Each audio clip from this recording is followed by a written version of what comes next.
안녕하세요. 예, 정주진 박사님. 우리가 지난번 시간까지 1968년도 1.2.1 사태, 그때 김신조 일당이 청와대를 기습해서 박정희 대통령을 암살을 하려고 시도를 했는 그 사안에 대해서 우리가 쭉 살펴봤습니다. 그런데 그 시점에 보니까 또 1.2.1 사태 끝난 이틀 후에 보니까 원산 앞바다에서 머무르던 미 해군 정보 수집함을 갖다가 푸에블로호라고 그러죠. 예. 그 푸에블로호를 북한이 또 납북을 또 했습니다. 예. 납포를 했는데 거기에 대해서 좀 이렇게 한번 또 자세하게 또 이야기를 좀 한번 해주시죠. 예. 그래서 이제 지난 시간까지 1.2.1 사태에 대해서 집중적으로 말씀을 드렸는데 지금부터 한 5, 6회에 걸쳐서 그 당시에 그러면 우리하고 미국 정부가 어떻게 대응을 했는지 말하자면은 청와대 근처에서 교전 사태까지 벌였으니까 이 준전시 상황 아닙니까? 그렇죠. 그래서 전쟁 일촉즉발에까지 나아갔습니다. 그리고 박정희 대통령의 또 대응도 있을 테고, 그렇습니다. 미국의 또 대응도 있을 테고. 그래서 그 시점을 기준으로 해서 한국 현대사가 크게 바뀌었습니다. 그래서 그 바뀌는 정책의 변동, 그걸 중심으로 말씀을 드리겠습니다. 그래서 조금 전에 이제 김 박사님 말씀하신 대로 1월 21일 날 그 청와대 기습 사건이 있었는데 그 이틀 뒤에 1월 23일 날 푸에블로호가 원산 앞바다에서 납북이 됐어요. 해군 정보 수집함인데. 해군 정보 수집함. 이 이제 납북이 되니까 1월 26일 날 미국의 존슨 대통령이 미국 공군하고 해군의 그 예비 병력 14,600명한테 즉각 소집 명령을 내렸습니다. 그리고 나서 텔레비전에 나와가지고 푸에블로호하고 성모원을 조속히 보내라, 돌려보내라 이렇게 촉구를 했습니다. 긴장이 엄청 높았죠. 그게 말하자면은 그 68년도에 이게 일어났는데 그거보다 한 6년 전에 1962년도에 미국의 그 쿠바 위기 사태 있죠. 케네디 대통령 시절에 소련 그 후르시초프가 쿠바에다가 미국을 겨냥한 미사일 기지를 몰래 설치하다가 발각이 됐어요. 그렇죠. 그러니까 이제 케네디 대통령이 그 봉쇄 조치를 하면서 강경 대응하니까 후르시초프가 꼬리를 내려가지고 그 취소를 했죠. 그렇죠. 그런 위기 이후에 미국으로서는 최대 위기가 온 겁니다. 그러니까 이제 또 뭐가 일어났는가 하면은 1월 23일 날 푸에블로 사건이 일어났는데 1월 30일 그러니까 월남에서 베트남에서 또 그 베트콩들이 막 주요 도시를 일찍 기습을 했어요. 그런데 그 당시에 보면은 베트남하고 우리하고 공동의 이념 전선이 있었던 거 아니에요, 그죠? 그때 그러면 베트남 전쟁이 벌어지고 있을 때. 그렇습니다.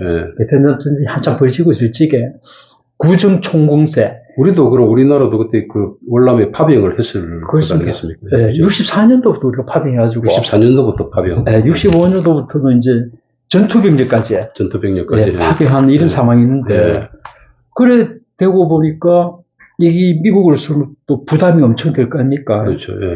그런 상황이 있었습니다.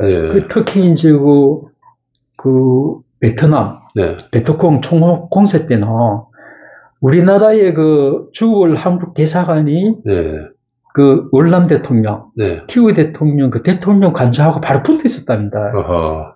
그래 이제 우리 주월 한국 대사관 관저를 지키던 병력들이에요. 주월이라 그러면 그 베트남에 그래서 주 베트남. 그 당시에는 이제 월명으로 나눠서 월남이라고 했으니까. 공산군은 월명, 남쪽 월남이라고 그러고 요새는 이제 베트남이라고 하니까 참 이거 공부하다 보면 용어가 어렵습니다. 남부 베트남 갈 수도 없고 그러니까 주 베트남 그 이제 대통령궁까지 이제 쳐들어오는가. 근데 우리 한국 대사관을 지키던 경비병들을 보니까 한 구급차가 한 대 어디 많아.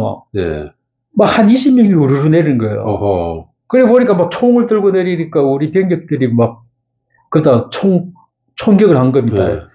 우리가 골라면 우리 부대를 기습하는 줄 알고. 기습하는 줄 알고. 그래가지고 나중에 이제 조사를 보니까 한 놈 잡아가지고 이 대통령궁을 기습하러 온 거예요. 아하, 우리 김신조 같이. 그러니까 월남 대통령을 우리나라 한국군이 살려준 겁니다. 목숨을 구한 이런 인연이 있습니다. 그리고 용케 그렇게 우리 68년도 1월 21일 하고 1월 30일. 그러니까 우리나라는 1월 20일이고 월남은 1월 30일. 네. 그래서 이게 나중에 국제적인 음모에 있었다. 아니면은 없었다. 이런 논쟁이 일어나는데. 그런 논쟁도 일어날 만하네, 그죠? 그렇습니다. 그 상황이 심각한 상황이 동시에 일어났으니까. 그래 보면은 그런 상황이 있었는데 그 당시에 이제 또 훗날 발굴된 그 북한 내부의 문건을 보면은 김일성이 뭐라고 했는가 하면은 1968년도 9월 7일 날 북한 정권 창설 20주년 기념일인데 9월 9일 날 창설이 됐으니까 9월 7일 날 그 연설에서 김일성이 뭐라 그랬는가 하면은 폭력 투쟁이 없이는 남조선을 해방시킬 수 없다. 폭력 투쟁을 선도한 거죠. 그 이제 원문을 후에 이제 탈냉전 시대에 발굴된 원문을 좀 읽어드리면 김일성이가 이랬습니다. 혁명이 강고하다고 하여 유리한 정세가 다가오기만 기다리면서 적극적인 투쟁을 벌이지 않는다면 그것은 잘못이다. 투쟁 형태가 어떻든 간에 모두 주권을 정치하기 위해서는 결정적 투쟁이 되어야 하는데 결정적 투쟁은 오직 폭력적 방법에 의해서만 가능하다. 폭력적인 방법에 의해서만 가능하다. 그러니까 이제 뭐 싸워라 이거죠. 싸워라. 총 들고 싸워라. 폭력적 투쟁 없이 어떤 평화적인 방법으로 남조선 인민들을 해방시키는 것은 있을 수가 없다. 이렇게 강조를 했습니다. 그래가지고 그때 김일성은 그러면 뭐 확고했네, 그죠? 이 폭력 남한을 갖다가 어떻게든 그래서 이제 차근차근 이제 그 설명을 드리겠습니다. 왜냐하면 그 당시에 북한의 전략, 대남 전략하고 남한의 대공 전략, 대응 전략, 이걸 지금 비교하면서 말씀을 드리겠습니다. 김일성은 이렇게 이야기하고 그게 이제 9월달에 그랬지 않습니까? 그런데 이제 10월 30일부터 11일 2일까지 울진 삼척지구에 또 120명이 기어 들어왔어요. 120명요? 네, 무장공비가. 8개조, 15명씩, 1개조 15명씩 하고 8개조. 8개조. 네. 120명이 말하자면은 그 스며드는 거죠. 그 당시에는 그 게릴라 이제 방어하기 위해서 철책선 이런 것도 없을 때입니다. 근데 이제 정부에서는 10월 30일부터 11월 2일까지 동해안 그 산악지대로 스며드니까 파악을 못하고 있었어요. 그러니까 그 당시에 그냥 그 해안으로 그러면 착륙해가지고 바로 그냥 산골짜기 가가지고 그 이제 게릴라전에 근거지를 마련하기 위해서 그 동해 울진 그 산악지대를 돌아가지고 있었는데 11월 2일 날 울진에 들어온 군비들이 그 주민들을 한 40명 잡아넣고 그러다가 공개적으로 남로당 입당하겠다 하는 원서를 쓰라.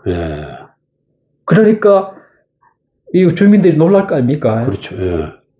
그러니까 이제 막 달아나니까 주민 한 명이 달아나니까 그걸 붙잡아가지고 주민들을 그 주민들이 보는 앞에서 대금으로 찔러서 찌르고 돌로 머리를 쳐서 죽였어요. 잔인하게 죽였겠죠. 죽였어요. 이런 사태가 일어나서 이제 며칠 뒤에 이제 우리 합참의 대간첩대책본부에서 11월 5일 날 공식적으로 무장공비들이 쳐들어왔다. 이거는 지금 현재 우리가 역사에서 잘 모르는 사건 같은데. 그러니까 이제 김창원 박사님하고 저하고도 세대차가 나는 겁니다. 우리도 이거 크면서 교육을 많이 받았습니다. 이거는 예비군 교육도 받고 이게 울진 삼척 무장공비 침투 그러면 우리 세대는 상식적으로는 다른데 이거 어디 가서 이야기하면 아니 저도 이제 울진 삼척 무장공비 침투 사건 아는데 120명이 8개소로 다 들어왔다는 거는 나는 또 지금 처음 알았으니까. 그래갖고 이것도 그 당시에 그 이종찬 전 국정원장 있지 않습니까? 그분이 그 당시에 오늘날로 말하면은 국정원 대공수사국에 예. 대공 정세를 분석하는 파트에 있었어요. 예. 이분이 그래서 그 개장을 했는데 서기가 했는데 그 당시에 무장공비가 돌았다. 이러니까 몇 명이 돌았는지 파악해서 보고를 해야 되지 않습니까? 그러니까 그 파간이라고 예를 먹었습니다. 이 사람도. 그래갖고 김용욱 부장한테 보고하는데 김용욱 부장이 막 틀린다 이래가지고 힐책 받고 이런 이야기가 있습니다. 그런 일이 있을 건데. 네. 그래서 아주 그 우리가 흔히 하는 이승복 어린이가 뭐 그렇죠. 나는 공산당이 싫어 그렇게 그때입니다. 이때구나. 네. 그래 무자비하게 죽었죠. 그래서 나중에 훗날 또 비하 중에 그런 게 있습니다. 우리가 김신조 일당이 넘어오면서 나무꾼을 잡아가지고 안 죽이고 풀어줬지 않습니까? 신고해갖고 잡혔죠. 네, 그렇죠. 그러니까 뒤에 오는 무장군비들은 죽여야 된다. 죽여야 된다. 그렇죠. 원래 북한에서 이제 발각이 되면 다 죽여버리다. 이렇게 교육을 받았는데 김신조가 풀어주는 바람에 들켰으니까. 그렇죠. 이때는 그래서 잔인하게 죽였다. 이런 말이 있습니다. 네. 그래서 이제 요번 시간은 이제 1.1 사태 직후 상황이기 때문에 조금 요걸 또 이야기를 조금 더 마무리하고 지나가면 다음 시간에 뭐 좀 자세하게 하기로 하고 정말 참 1.2.1 사태 우리가 막연하게 그냥 알고 있는 그냥 1.2.1 청와대 기습 사건이라고만 우리가 막연하게 알고 있었지만은 1968년도 한 해 이런 큰 북한의 기습 사건이 벌어지는데요. 그죠? 그때 보면 참 우리 대한민국이 그 당시에 참 위기의 순간이었다고도 볼 수 있겠습니다. 그죠? 이런 부분을 좀 더 자세하게 다음 시간에 또 계속 한번 살펴보기로 하겠습니다. 이 시간은 여기까지 하겠습니다.